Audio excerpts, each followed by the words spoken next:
ये साथी किसी के भी कुंडली में चले, चाहे मकर राशि हो, चाहे कुंभ राशि हो, चाहे मीन राशि हो, ये प्रूव्ड है, ये फुल प्रूव्ड है कि आपको इन्वेस्ट नहीं करना। ये पहला बात है। कोई भी नया काम में इन्वेस्टमेंट मत करो। भले अभी हम लोग लाख बोल दें कि राहु तीसरा में आ रहा है, शनि धनिष्ठा में जा रहे हैं, शनि सतभिषा में रौनभर करेंगे, अच्छा होगा ऐसे बोलेंगे हम लोग, क्योंकि अच्छा है तो अच्छा बोल रहे हैं। लेकिन उसके बावजूद भी जब तक शनि आपके सेकंड हाउस को क्लियर करके नहीं जाता है, यानी सेकंड हाउस का थर्ड नक्षत्र को क्लियर करके आगे नहीं जाए, आपको नया बिजनेस में हैवी इन्वेस्टमेंट के बारे में कभी नहीं सोचना। ये मैं जब से यूट्यूब में आया हूं तब से सबको बोल रहा हूं, और कुंभ को भी बोला था, मीन को भी बोला था, वो लोग माने नहीं, इन्वेस्ट किए, और आज मेरे को कॉल करते हैं, कुंडली दिखाते हैं, गुरुजी आप सही में बोले थे, और आज हम लोग सब पस्त हो गए, डूब गए, और मार्केट बर्बाद हो गया। शनि 7.5 फर्स्ट हाफ मकर राशि का आज से 2.5 साल पहले, उसके 2.5 साल के बाद, ये 2 फेज मतलब टोटल 5 साल। इस 5 साल 6 साल के अंदर कोई भी काम, कुछ भी इन्वेस्टमेंट हैवी किया, वहां पर डिले हुआ, ब्लॉक हुआ, बंद हुआ, या फिर लास्ट में लॉस सहना पड़ा, क्योंकि माइंड बहुत ज्यादा सपोर्ट नहीं करता था। ठीक है, अभी उसमें नहले पे दहला हो गया, और मतलब जिसको बोलते हैं करेले, नीम पे करेला चढ़ गया, राहु आके चतुर्थ में बैठ गया, सब कुछ पस्त कर दिया। आपको मूड बनेगा नहीं, एनर्जी मिलेगा नहीं कोई भी काम को करने के लिए। लेकिन अभी का सिनेरियो चेंज हो रहा है। राहु जहां थर्ड हाउस में इन कर गया, उसको थोड़ा टाइम लगेगा थोड़ा स्ट्रांग होने के लिए, 6 महीना तक। तब तक देखना कि आपके पास ऑटोमेटिक बढ़िया ऑफर्स आएंगे, बढ़िया काम आएंगे। और अब जो बोल रहे हो ना, काम बंद हो गया, कैरियर बंद नहीं होगा। गुरु का दृष्टि अभी आ रहा है, गुरु का शुद्ध दृष्टि आएगा, कैरियर का फिर से नया आप सभी मकरू वालों के लिए एक ग्रेट अपॉर्चुनिटीज रहेगा।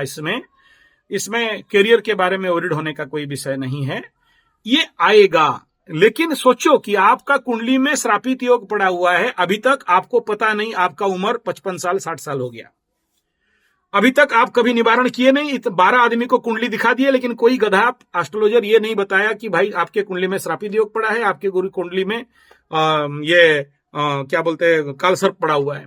और इस उम्र तक भी आप इसका शांतिकरण नहीं किए, निवारण नहीं किए।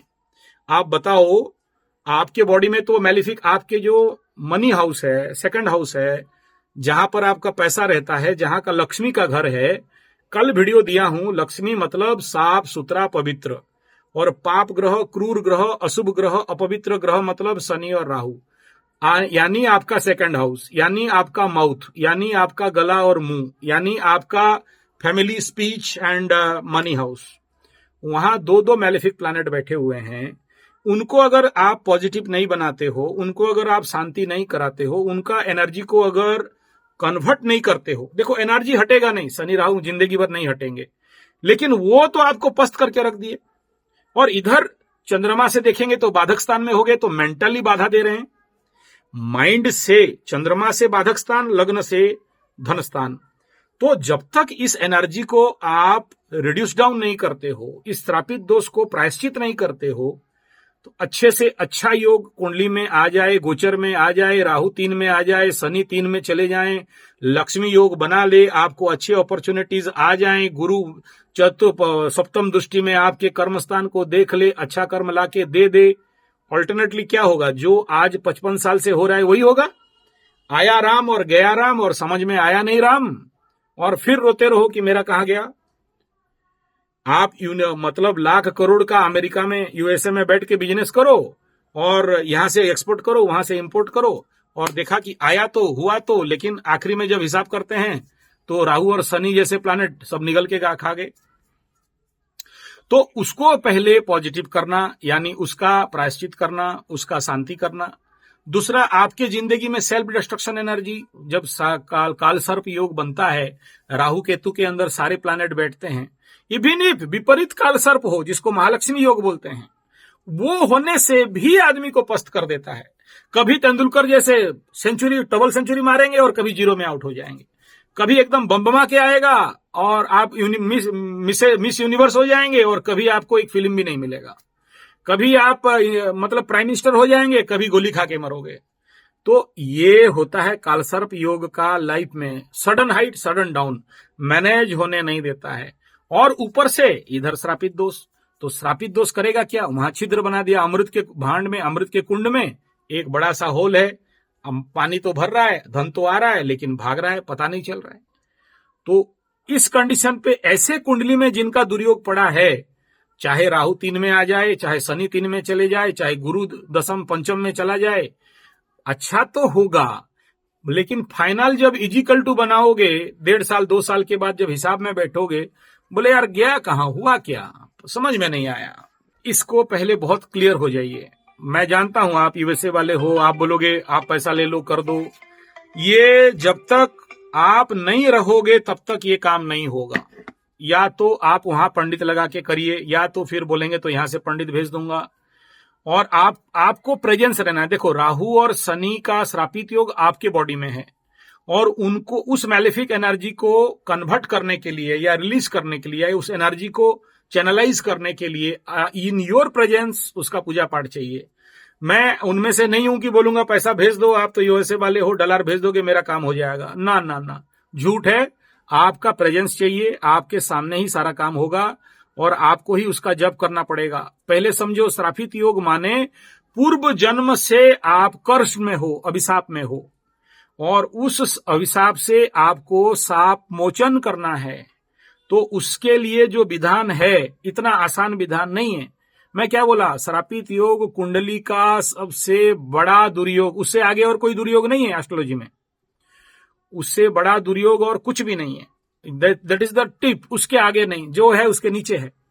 तो ऐसे बड़ा दुर्योग को ना सावधानी से शांतिपूर्वक करना पड़ता है, और ये ग्रह तो करने भी नहीं देते हैं, ऐसे ऐसे बाधा करते हैं कि ये लोग, इनके लिए जो भी पंडित करने आएगा उसके भी जिंदगी में बाधाएं आ जाते हैं। सबसे पहला एक बात समझिए, श्रापित योग बच्चे ब्राह्मण नहीं करेगा, वो ब्राह्मण करेगा जो थोड़ा पहुंचा हुआ है, ओल्ड एज का है, बूढ़ा है, और जो बहुत एक्सपीरियंस है और इससे पहले ये सब काम किया है। ये हल्का खेल नहीं है, ठीक है ना। गुरुतुल्य पंडित ही इसको करेंगे। एक दूसरा, कितना दिन, कम से कम मिनिमम 12 डेज, ठीक है, 12 डेज से नीचे का काम नहीं है। 12 डेज आपको शिव मंदिर में रहना पड़ेगा, और 12 दिन का अखंड दीप चलेगा, और 12 दिन का पूरा कार्य है उसमें, ठीक है। 12 डेज का है ये। यूएसए तक मैं भेज दूंगा, कोई प्रॉब्लम नहीं है। उसके लिए 3 पंडित चाहिए होंगे, ठीक है ना, या फिर आपको इंडिया आना पड़ेगा। क्या है ना, आपका जन्म जन्मांतरिकृत पाप विमोचनार्थे होता है, ठीक है ना। ये श्रापित दोष एक जन्म का कारण नहीं लगता है, कई सारे जन्म के एक्यूमुलेटेड पाप एक साथ, जब हर एक जन्म में इसका निवारण नहीं करते हो, प्रायश्चित नहीं करते हो, शांति नहीं करते हो, रिलीज डाउन नहीं करते हो, डिलीट नहीं करते हो, स्टॉक होते होते होते होते जाता है। फिर ऐसे दुर्योग में आदमी जन्म होता है जब आकाश में राहु शनि एक घर में बैठे हों। यही होता है उनके जिंदगी में, सब कुछ होगा कुछ नहीं होगा, सब मिलेगा कुछ नहीं मिलेगा, आयाराम और भाग्य कहां पता नहीं चलेगा। और आखिरी में ऐसे डिजीज देता है, इसके शास्त्र में बताया गया कि जीवन भर किसी किसी लोग इस डिजीज में पड़ते हैं। सोचो आपका जन्म तो थोड़ा सा अच्छा टाइम में हो गया, 1 घंटा 2 घंटा आगे जन्म होते ना, आज आप मेरे से फोन में बात करने का भी लायक नहीं होते। अगर वही लग्न मिल गया होता जहां पर शनि राहु था, और वही लग्न 1 घंटा आगे पड़ जाता, तो आप बात नहीं करते आज मेरे से। आप किस्मत वाले हो कि अच्छे लग्न में जन्म हो गए। ये हो सकता है आपके पिता, आपके दादा, आपके परदादा, आपके गुरु, आपके इष्ट देवी का आशीर्वाद है कि आप सेव हो। एनी टाइम नहीं होता है, इसके लिए आपको तारा शुद्धि देखना पड़ता है, आपका गुरु शुद्धि देखना पड़ता है जिस समय इसको करेंगे, और उसके बाद आपके लिए सुइटेबल टाइम में ही किया जाएगा। ऐसा नहीं कि मनमर्जी किसी भी महीना में कर दें, वो नहीं होता है। जब आप फाइनल करेंगे, यहां से 5 या 3 पंडित बैठ के उसको डील करेंगे कि हाँ हम लोग तैयार हैं और इस लग्न में इस दिन इस बार इस तिथि में करना है, वो निर्णय किया जाएगा, फिर किया जाता है। मैं कोशिश करता हूं, अगर नर्मदेश्वर शिवलिंग यूएसए में किसी के पास है क्या, अगर देखिए यूएसए में जनरली शिवलिंग कहीं पर भी स्वयंभू नहीं होना चाहिए, लेकिन अगर नर्मदेश्वर शिवलिंग किसी के पास है, इंडियंस कोई भी, उससे बात करिए। अगर नर्मदेश्वर शिवलिंग मिल जाए तो वहां भी ये काम हो सकता है, बट बिसाइड ए रिवर, कोई नदी के पास ही ये काम हो सकता है। अगर यूएसए अलाउड करेगा कि कोई नदी है उसके पास आपको रिचुअल्स करना है, और अगर वो अलाउ करते हैं तो भी वहां यूएसए में काम कर देंगे।